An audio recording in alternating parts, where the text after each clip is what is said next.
જય શ્રી કૃષ્ણ મિત્રો, પૂનમ કુકબુક્સમાં આપણું સ્વાગત છે। આજે આપણે ચણાના લોટવાળા મરચાં તૈયાર કરીશું, જે ખાવામાં ખૂબ જ સ્વાદિષ્ટ લાગે છે। તેને કાઠિયાવાડમાં ચણાના લોટના મરચાંનો સંભારો કહેવામાં આવે છે। આવી રીતે મરચાં બનાવશો તો તમારી રોટલી પણ ઓછી પડશે।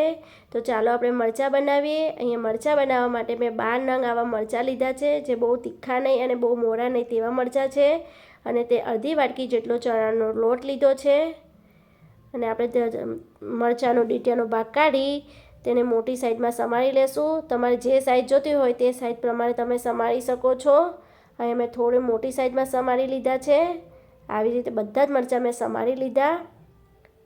મરચાં સમાર્યા બાદ આપણે એક ટીનની તપેલી લેશું, તેમાં અડધી પડી જેટલું આપણે તેલ એડ કરવાનું છે।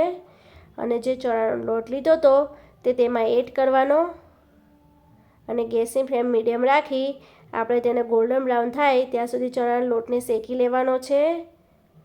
આપણે આ ચણાના લોટને સતત હલાવતા રહી શેકી લેવાનો, જેથી તળિયે ચોટી ના જાય અને બળી પણ ના જાય। ચણાનો લોટ પ્રોપર શેકેલો હોવો ખૂબ જ જરૂરી છે। જો ચણાનો લોટ કાચો હશે તો આપણા મરચાં ચીકણા તૈયાર થશે અને તે દાઢમાં પણ ચોટશે, જે ખાવામાં મજા નહીં આવે। તેથી પ્રોપર ચણાનો લોટ શેકેલો હોવો ખૂબ જ જરૂરી છે।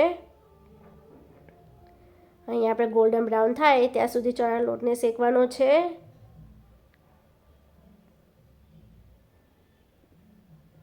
જો સરસ મજાનો કલર બદલાઈ ગયો છે, એકદમ પ્રોપર એવો ચણાનો લોટ શેકાઈ ગયો છે। ત્યાં તેને બીજા વાસણમાં આપણે કાઢી લેવાનો। ત્યારે એક પેન લેશું, તેમાં 3 ચમચી જેટલું આપણે તેલ એડ કરવાનું। તેલ ગરમ થઈ જાય ત્યાં તેમાં 1 ટીસ્પૂન જેટલી રાઈ, 1 ટીસ્પૂન જેટલું જીરું અને અડધી ટીસ્પૂન જેટલી આપણે હિંગ એડ કરવાની। રાઈ જીરું સારા એવા કકળી જાય ત્યારે તેમાં જે મરચાં કટ કરી રાખ્યા હતા તે એડ કરી લેવાના। તેને હલાવી મરચાંને મીડિયમ ગેસે સરસ મજાના કૂક થવા દેવાના। 2 મિનિટ કૂક કરવાના।